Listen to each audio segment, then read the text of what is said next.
আজ ঘরে বসে বসে আর কি করি, ব্ল্যাঙ্কেটের রড বানিয়ে ফেললাম। কিনতে গেলে একটা ব্ল্যাঙ্কেটের রড কিনতে গেলে প্রচুর টাকা নিয়ে নেয়। দেখেছো বন্ধুরা, এটা পুরোটাই ব্ল্যাঙ্কেট। আমি তো ব্ল্যাঙ্কেটটা পরিয়ে দিয়েছি, দেখেছো কত সুন্দর করে বানিয়েছি।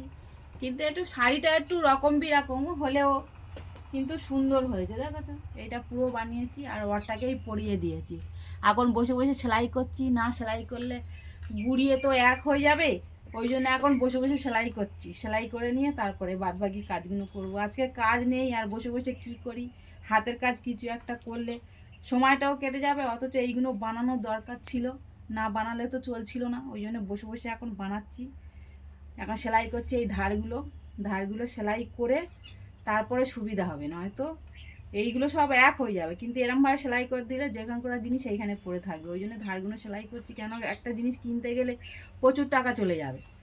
এবার ঘরে বসে যদি বাড়তি জিনিস দিয়ে যদি একটা জিনিস বানাতে পারি, ঘরের জিনিস, সেটা কত সুন্দর একটা। ওই জন্যে আর আমি এমনিতে সেলাইয়ের কাজ সত্যিকারে হাতে সুতোর কাজ, এটা আমি অনেক দিন থেকে করি। হাতে সুতোর কাজ আমি ভালোই করতে পারি। ওই জন্য এখন বসে বসে করছি বলি। এখন কি বলবো আর, এই তো পুরো বানিয়েই ফেললাম, সফল তো হলাম।